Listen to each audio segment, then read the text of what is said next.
Τραβάω βίντεο, ρε. Τραβάω βίντεο. Εγώ το κάνω κι εγώ. Δεν το έχετε πάρει χαμπάρι, ρε, ότι στο YouTube το τραβάω, ρε. Πείτε κάτι στη κάμερα. Δείξε το 6-7 μου, αθλήτη. Εντάξει, μπαίνω στο base να το δείξω. Δεν είναι τώρα το βίντεο. Πρέπει να περιμένω. Άνοιξε μου. Άνοιξε μου, ρε, να δείξω στα παιδιά το 6-7 που θα το δεις και εσύ πιο μετά το βίντεο. Όταν θα φορτώσει. Δεν θα μιλάμε, θα λέμε 1, 2, 3. Γεια σας, παιδιά. Πώς είναι μηνύματα.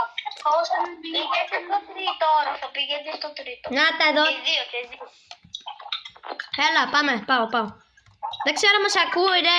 Άμα δεν... Το τρίτο, πόρε, φίλε. Κάτσε να δούμε. Ρε, γιατί με κάνεις ρόκερ, ρε. Άσε με να πάω. Να κάνει ρόκ. Σε έκανα λόγκερ για να φτάσεις πιο γρήγορα. Δεν θα φτάσω πιο γρήγορα. Τι είναι μισή ώρα. Κάτσε, ρε. Περίμενε. Τράβα και βίντεο Πήγα ταυτόχρονα. ψηλά. Ρε, Πήγα ψηλά. ρε, σταμάτα. Με δυσκολεύει να προπάω πιο πολύ. Πήγα ψηλά. Ρε, σταμάτα. Θα με πάει μόνο στην κορυφή. Η κορυφή δεν είναι τα brain rot σου. Ωραία, να τα. Να τους και ο δεύτερος όροφος του Οδυσσέα, παιδιά. Όποιος... Πότε ξεκινάς. Έχω ξεκινήσει ήδη, ρε, το βίντεο. Τόση ώρα.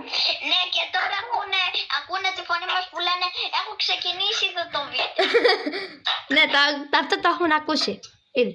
Βασικά πρέπει να περιμένουμε... Ξανακάτω από την αρχή και με το κράλα. Τι λες, ρε. Γεια σας, παιδιά, εδώ κάνουμε giveaway 3. Ωραία, κάτσε. Πάω να το σβήσω λίγο το βίντεο. Πάω στην αρχή.